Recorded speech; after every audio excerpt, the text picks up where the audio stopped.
And how Tally the turtle has returned home to Texas after taking a 4,000-mile detour to North Wales.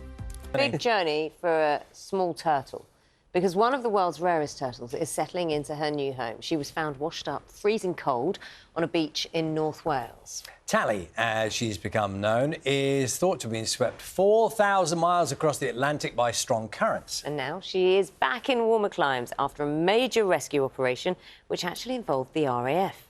Simon Jones, our reporter, explains. Back home in Texas and straight back in the water, Tally can truly be described as a well-travelled turtle, and an extremely lucky one too, alive today thanks to the kindness of strangers. This is her incredible story. It was 2 years ago that the turtle was found washed up in North Wales, named Tally after Talacre beach, where she was spotted by a dog walker. My dog was making a bit of a fuss over what I thought was a pile of seaweed, and then walked over and obviously saw that it was a turtle.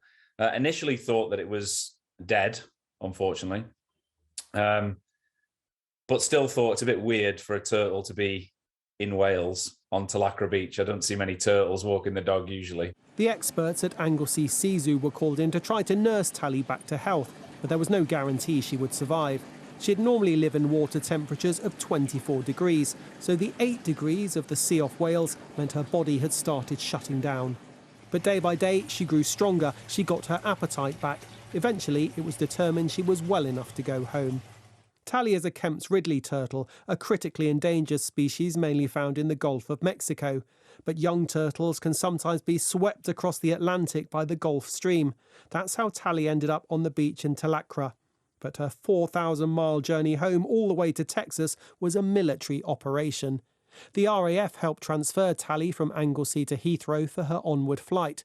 A rescue charity described the mission as the furthest and most complex they have ever been involved in. 22 hours of travel in total, but months in the planning. She was accompanied on her journey by her rescuers. When we first got her here to Houston Zoo in her pre-release tank, you wouldn't have even known that she'd been on this enormous journey. She just swam straight off, obviously really enjoying being back in seawater. And she had her medical examinations and tests and has basically had the all clear there as well. So we're just waiting on blood test results. Tally's immediate home is now Houston Zoo, but the plan later this month is to release her back into the sea in the Gulf of Mexico. It's hoped she will help ensure the survival of her species. And she'll be fitted with a tracking device, meaning we may not have heard the last of Tally's amazing travels. Simon Jones, BBC News. It's an amazing story, that.